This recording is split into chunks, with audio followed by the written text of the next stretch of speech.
দেশে দেশে প্রবাসীদের বাংলা নতুন বছর বরণ। যুক্তরাষ্ট্রের ক্যালিফোর্নিয়ায় শোভাযাত্রায় মানুষের ঢল, জরা জীর্ণতা কাটিয়ে সত্য সুন্দরের আহ্বান। দক্ষিণ পূর্ব এশিয়ার বিভিন্ন দেশে উৎসব। থাইল্যান্ডে জলকেলিতে মাতোয়ারা হাজার হাজার মানুষ, রেকর্ড সংখ্যক পর্যটকের অংশগ্রহণে চাঙ্গা ব্যবসা বাণিজ্য। এক বছরে 10 লাখ অবৈধ অভিবাসীকে ফেরত পাঠানোর পরিকল্পনা ট্রাম্প প্রশাসনের। এক মাসের বেশি যুক্তরাষ্ট্রে অবস্থান করা বিদেশিদের বাধ্যতামূলক নিবন্ধনের নির্দেশ। এবং হজ সামনে রেখে কঠোর বিধিনিষেধ আরোপ সৌদির। পবিত্র মক্কা নগরীতে প্রবেশ করতে লাগবে অনুমোদন, সর্বোচ্চ নিরাপত্তা নিশ্চিত করাই লক্ষ্য।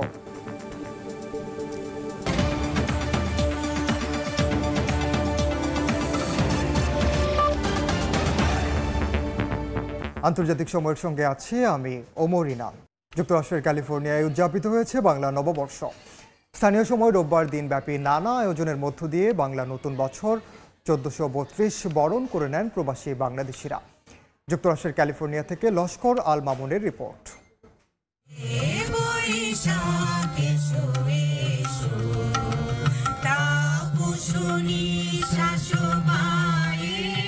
বাঙালির চিরায়ত ও ঐতিহ্যবাহী উৎসব বাংলা নববর্ষ। বিদেশের মাটিতেও এই সংস্কৃতি লালনে ভুল করেননি প্রবাসী বাংলাদেশিরা। যুক্তরাষ্ট্রের ক্যালিফোর্নিয়ায় স্থানীয় সময় রোববার দিনব্যাপী নানা আয়োজনের মধ্য দিয়ে বাংলা নববর্ষকে বরণ করে নেওয়া হয়। ভোরের আলো ফুটতেই ক্যালিফোর্নিয়ার ব্লুমফিল্ডে আনন্দ শোভাযাত্রার মধ্য দিয়ে শুরু হয় বর্ষবরণ উৎসব। আনন্দে মেতে ওঠেন বাঙালি নারী পুরুষ ও শিশু সহ সবাই। নানা রঙের পোশাক পরে বাঙালির লোক উৎসবে অংশ নেন তারা।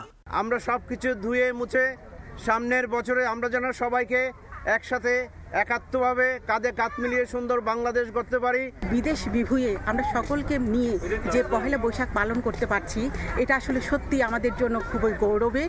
আমরা খুবই আনন্দিত। সবাইকে আবারও নববর্ষের শুভেচ্ছা জানাচ্ছি।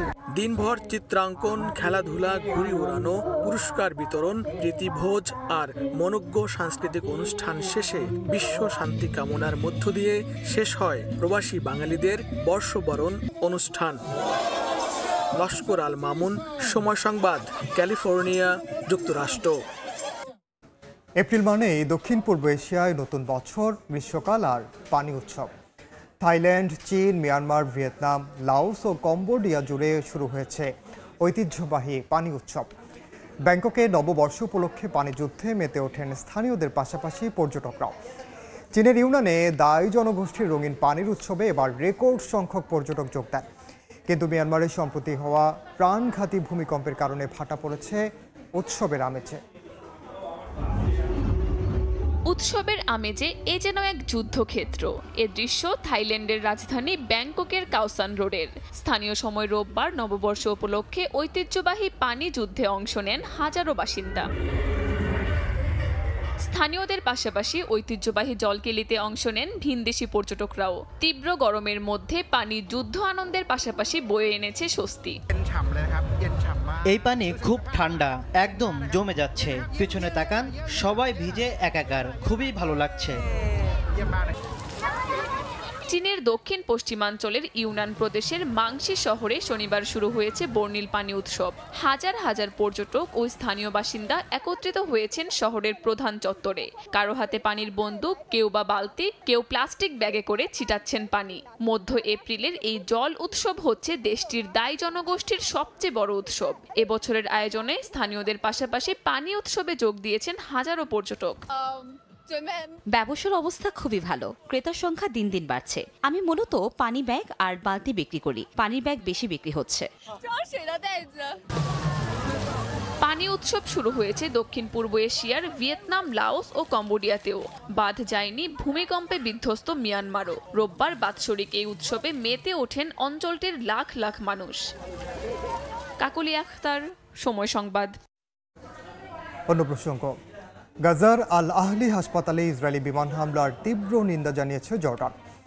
এই হামলার ন্যায্যতা নিয়ে প্রশ্ন তুলেছে জার্মানি। নিরীহ ফিলিস্তিনিদের ওপর হামলা বন্ধ ও অবিলম্বে যুদ্ধবিরতির দাবি জানিয়েছেন বিশ্ব স্বাস্থ্য সংস্থার প্রধান। রোববার গাজাবাসীর প্রতি সংহতি জানিয়ে বিক্ষোভ হয়েছে পাকিস্তানে। এর মধ্যেই উপত্যকাটিতে ইসরায়েলি বাহিনীর হামলায় অন্তত ৩৭ জন নিহত হয়েছেন। আন্তর্জাতিক সংস্থাগুলোর বারবার আহ্বান সত্ত্বেও থামছে না আগ্রাসন। হামলা, পাল্টা আক্রমণ আর কূটনৈতিক টানাপোড়েনের মধ্যে সবচেয়ে বেশি মূল্য দিতে হচ্ছে নিরীহ গাজাবাসীকে। ইসরায়েলি বোমা হামলায় ধ্বংসস্তূপে পরিণত হয়েছে গাজার আল আহলি হাসপাতাল। নিহতের সংখ্যা কেবল বেড়েই চলেছে। হাসপাতালে হামলার পরিপ্রেক্ষিতে বিশ্ব স্বাস্থ্য সংস্থার প্রধান নিরীহ গাজাবাসীর ওপর হামলা বন্ধের আহ্বান জানান। অবিলম্বে যুদ্ধবিরতির দাবিও জানান তিনি।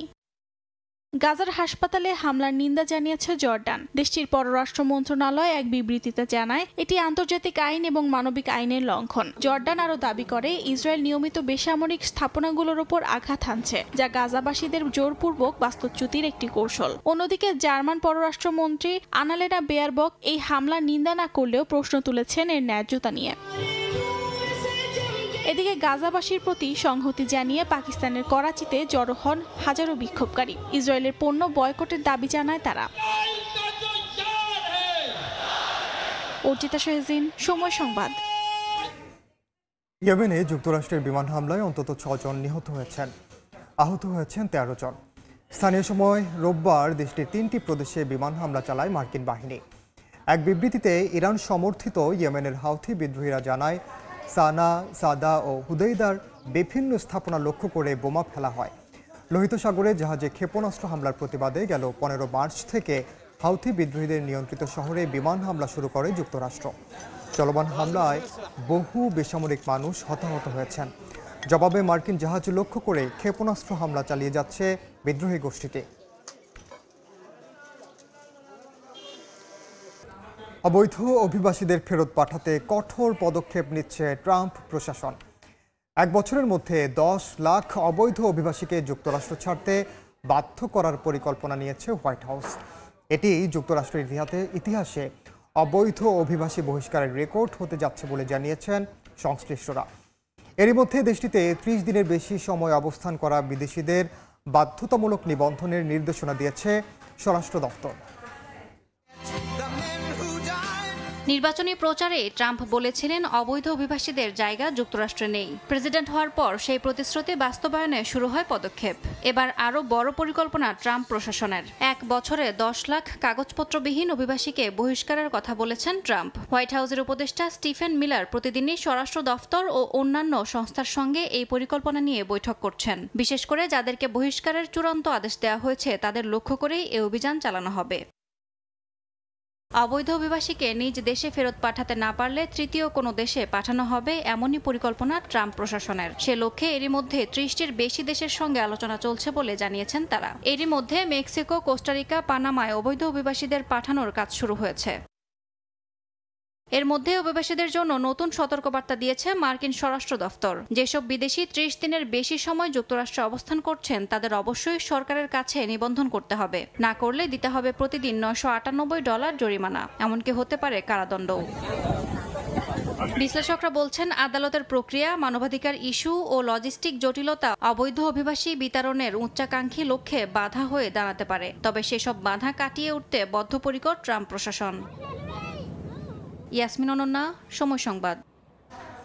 মার্কিন প্রেসিডেন্ট ডোনাল্ড ট্রাম্পকে হত্যার ষড়যন্ত্রের অংশ হিসেবে অর্থের যোগানের জন্য নিজের বাবা মাকে খুনের অভিযোগ উঠেছে এক কিশোরের বিরুদ্ধে। ১৭ বছর বয়সী নিকিতা কাসাব নামের ওই কিশোরের যুক্তরাষ্ট্রে রাজনৈতিক অস্থিরতা তৈরির পরিকল্পনা ছিল বলেও জানিয়েছেন তদন্তকারীরা। এর মধ্যে তার বিরুদ্ধে ৯টি ফৌজদারি অভিযোগ আনা হয়েছে। স্কুলে অনুপস্থিতি কিশোর শিক্ষার্থীদের মধ্যে নতুন কিছু নয়। তবে উইসকনসিনের ১৭ বছর বয়সী কিশোর নিকিতা কাসাব যে স্কুলে না গিয়ে মার্কিন প্রেসিডেন্টকে হত্যার গভীর ষড়যন্ত্র করেছেন তা ঘুণাক্ষরেও টের পায়নি কেউ। টানা ২ সপ্তাহ শিক্ষা প্রতিষ্ঠানে না যাওয়ায় গত ২৮ ফেব্রুয়ারি কাসাবের বাড়ি যান স্থানীয় কর্তৃপক্ষ। তবে সেখানে গিয়ে ওই কিশোরের মা এবং সৎ বাবার নিথর দেহ খুঁজে পান তারা। বাবা মাকে হত্যার পর পালিয়ে বেড়ানো ওই কিশোরকে ক্যানসাস অঙ্গরাজ্য থেকে আটক করা হয়। তার গাড়ি থেকে উদ্ধার করা হয় সৎ বাবার নামে লাইসেন্স করা আগ্নেয়াস্ত্র, $14,000 নগদ অর্থ, 4টি ক্রেডিট কার্ড ও দামি গহনা। তদন্ত শেষে জানা যায় কাসাপের মোবাইলে হিটলারের প্রশংসা ও অর্ডার অব 9 এঞ্জেলস নামের একটি ডানপন্থী নাৎসি গোষ্ঠীর নেটওয়ার্ক সম্পর্কিত তথ্য পাওয়া যায়। CNN এক প্রতিবেদনে জানায় নিকিতা কাসাপ লিখিত নথি ও খুদে বার্তার মাধ্যমে মার্কিন প্রেসিডেন্টকে হত্যার আহ্বান জানিয়েছিল এবং মার্কিন সরকারকে উৎখাতের ডাক দিয়েছিল। সে ড্রোন এবং বিস্ফোরক কিনে ইউক্রেনে পালানোর ছকও আটে।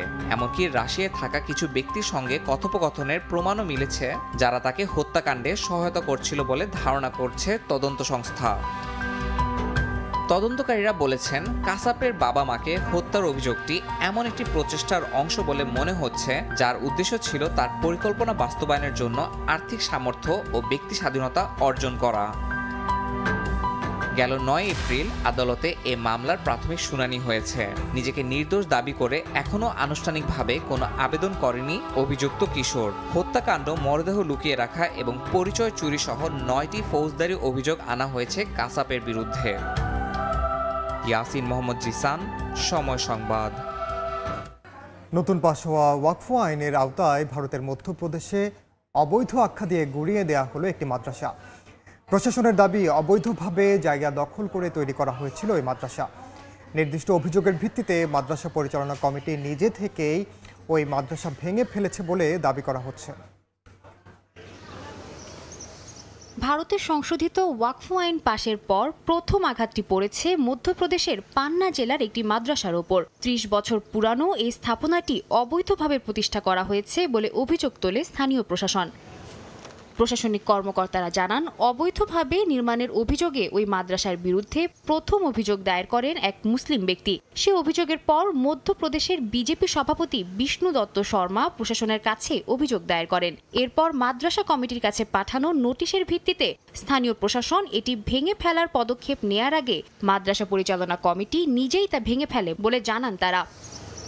মাদ্রাসা কমিটি জানায়, শুরুতে স্থানীয় গ্রাম পঞ্চায়েতের কাছ থেকে অনুমতি নিয়ে ওই মাদ্রাসা চালু করা হয়। পরে এটি পৌরসভার অধীনে আসে এবং এই নির্মাণকে অবৈধ বলে ঘোষণা করা হয়। গত বেশ কয়েক বছর ধরে এই বিষয়ে আদালতে মামলা চলছিল বলেও জানান তারা। তবে সাম্প্রতিক আইন অনুযায়ী মাদ্রাসাটি ভাঙা পড়ত, তাই নিজেরাই উদ্যোগ নিয়ে সেটি বুলডোজারে ভেঙে ফেলেন সংশ্লিষ্টরা। সাদিয়া তাসনিম, সময় সংবাদ। চীনা পণ্যে শুল্ক পুরোপুরি বাতিল করতে যুক্তরাষ্ট্রের প্রতি আহ্বান জানিয়েছে বেইজিং। একই সঙ্গে ট্রাম্প প্রশাসনকে শুল্ক আরোপকে নিজেদের ভুল সংশোধন করতে বলেছে চীনের বাণিজ্য মন্ত্রণালয়।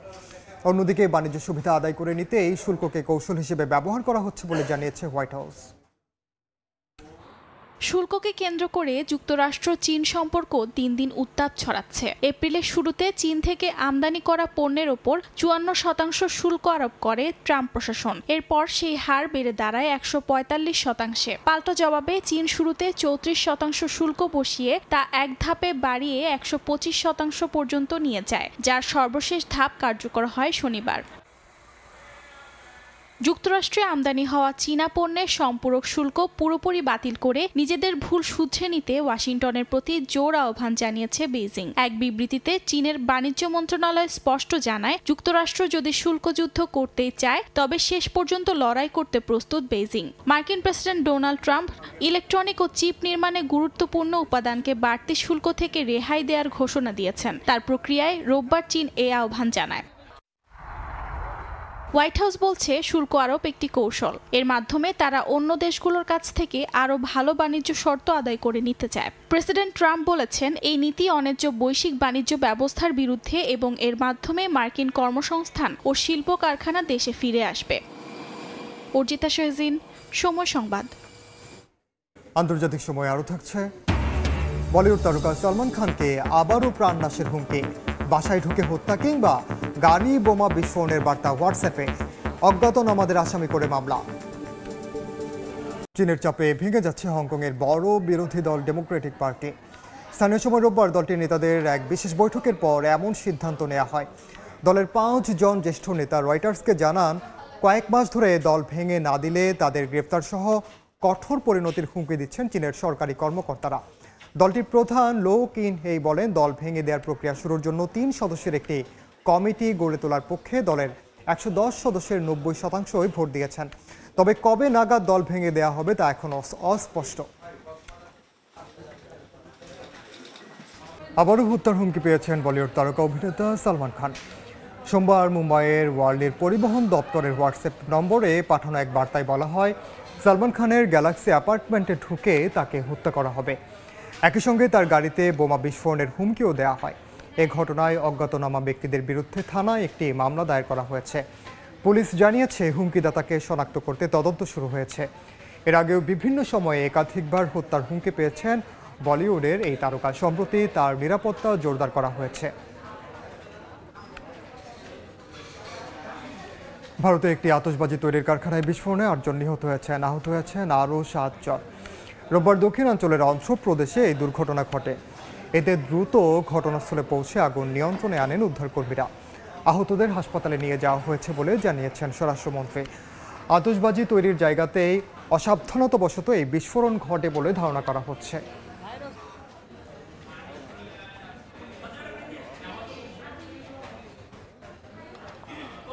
যুক্তরাষ্ট্রের পেনসিলভেনিয়ার গভর্নরের বাসভবনে আগুন দিয়েছে এক দুর্বৃত্ত।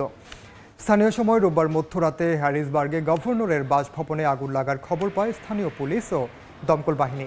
সামাজিক যোগাযোগ মাধ্যমে গভর্নর জশ শাপিরো জানান, রাত 2টার দিকে পুলিশের সহায়তায় তার পরিবারের সবাই নিরাপদে সরে যেতে সক্ষম হন। পরে দ্রুত নিয়ন্ত্রণে আনা হয় আগুন। এই ঘটনায় কেউ আহত হয়নি। সন্দেহভাজন একজনকে গ্রেফতার করেছে পুলিশ।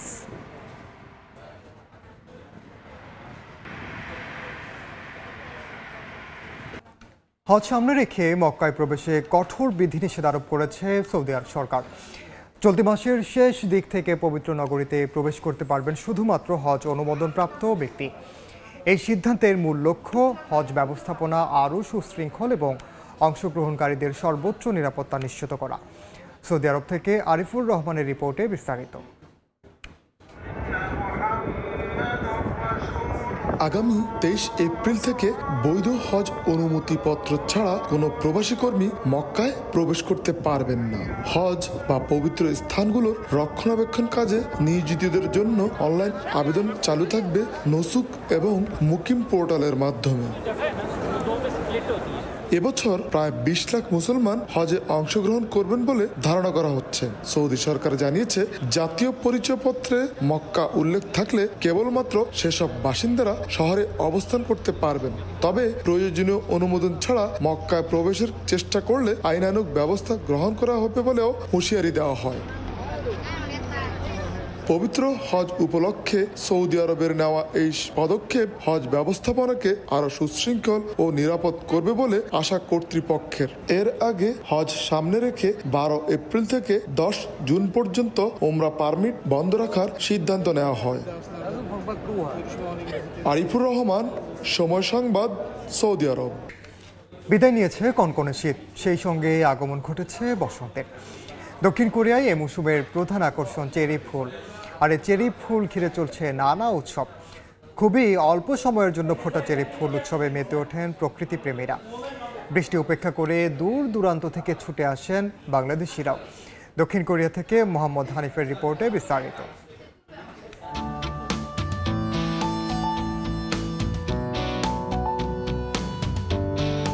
মার্চের শেষ সপ্তাহ থেকে এপ্রিলের মাঝামাঝি পুরো সময়টা দক্ষিণ কোরিয়ার বিভিন্ন শহর জুড়ে চলতে থাকে চেরি উৎসব। পাতাবিহীন পুরো গাছটাই শুধু ফুলে ভরা, চারদিকে গুচ্ছ গুচ্ছ সাদা পাপড়ির ফুলের সৌন্দর্য। এ যেন চেরির রাজ্য। দক্ষিণ কোরিয়ায় কনকনে শীতের বিদায় নিয়ে বসন্তের আগমনের বার্তা নিয়ে আসে এই ফুল। বছরে 4 ঋতুর বৈচিত্র্যের পালাবদল দেখা গেলেও কোরিয়ার মেরুতে বছরের বেশিরভাগ সময় শীতকালের দখলে থাকে। তাই শীত গেলেই প্রকৃতি তার সৌন্দর্য নিয়ে যেমন নতুন রূপে সাজে, তেমনি প্রাণবন্ত হয়ে ওঠে এদেশের প্রতিটি মানুষ। চেরি ফুলের স্থায়িত্ব সর্বসাকুল্যে মাত্র 7 থেকে 10 দিন। এক ফসলা বৃষ্টির সঙ্গে হালকা বাতাস হলেই ঝরে পড়ে স্বর্গীয় সৌন্দর্যের এই চেরি ফুল। এবার বৃষ্টি উপেক্ষা করে সিউলের জামসিল লেক পার্কে চেরি ফুলের সৌন্দর্য উপভোগে চলে আসেন স্থানীয় নাগরিক সহ প্রবাসী বাংলাদেশিরাও।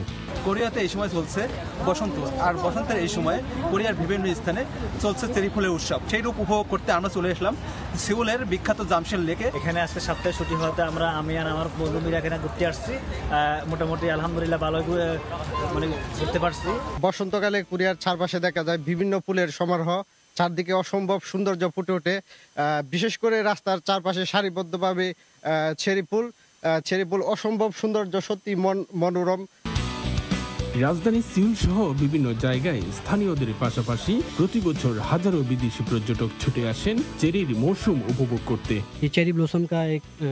বছরে একবার চেরি ফুলের এই উৎসব দেখতে দূর দূরান্ত থেকে মানুষজন আসেন এখানে। আমরা সুন্দর এই প্রকৃতিকে উপভোগ করছি। কোরিয়া জুড়ে চেরি গাছগুলো লাগানো হয়েছে পরিকল্পিতভাবে। সৌন্দর্য বর্ধনটাই আসল উদ্দেশ্য। পার্কগুলো তো আছেই, সঙ্গে মূল রাস্তার দুই পাশ ধরে সারি সারি করে লাগানো এই চেরি গাছ। দক্ষিণ কোরিয়া থেকে মোহাম্মদ হানি, সময় সংবাদ। আন্তর্জাতিক সময়ের শীর্ষ সংবাদগুলো জানিয়ে দিচ্ছে আরেকবার।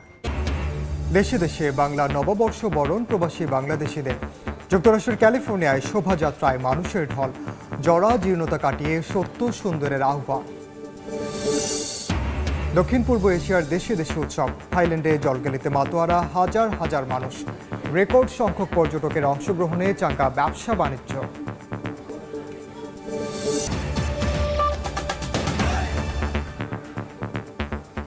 এই ছিল আন্তর্জাতিক সময়ের সঙ্গে থাকুন সময়।